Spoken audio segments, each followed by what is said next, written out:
التمائم جمع تميمة، وقد ذكر تفسيرها مختصرا من قبل، وهي تجمع أنواعا كثيرة. فالتمائم تجمع كل ما يعلق أو يتخذ مما يراد منه تتميم أمر الخير للعبد أو دفع الضرر عنه، ويعتقد فيه أنه سبب، ولم يجعل الله جل وعلا ذلك الشيء سببا لا شرعا ولا قدرا.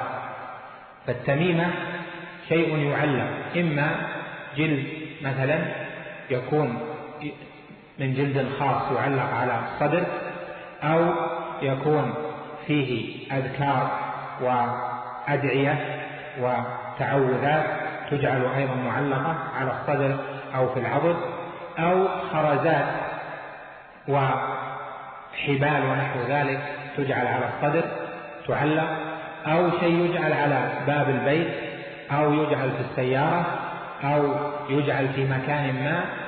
يجمع التمائم أنها شيء يراد منه تتميم أمر الخير وتتميم أمر دفع الضر، وذلك الشيء لم يؤذن به شرعا ولم يؤذن به أيضا قدرا.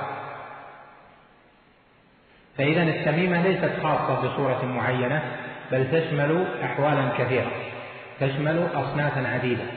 منها مما هو في زمننا الحاضر ما تراه على كثيرين من شيء يعلقونه في صدورهم، يعلق شيء ثم تكون جلدة صغيرة في الصدر أو على العضد، أو يربط في البطن تميمة لدفع مثلا أمراض البطن أو الإسهال أو التقيؤ ونحو ذلك، أو شيء يتخذ في السيارة، كما ترى بعض السيارات فيها رأس دب مثلا أو أرنب، أو يضع بعض الأشكال كحذوة الفرس، أو يضع خرز على المراية الأمامية، أو يضع مسبحة على شكل معين من خشب ونحو ذلك.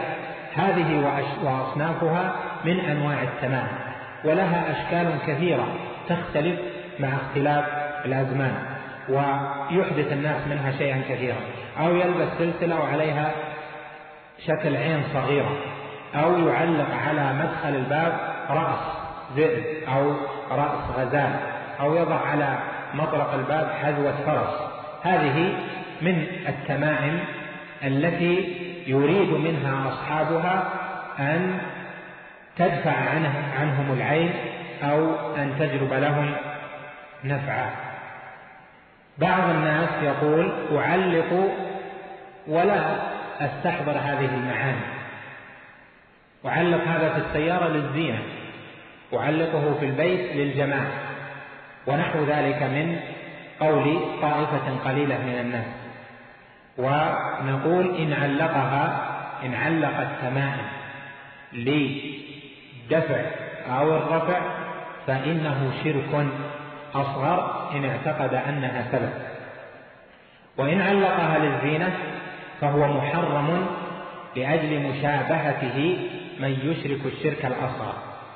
فإذا دار الأمر على أن التمائم كلها منهي عنها، سواء اعتقد فيها أو لم يعتقد، لأن حاله إن اعتقد فهو في شرك أصغر، وإن لم يعتقد فإنه شابه أولئك المشركين.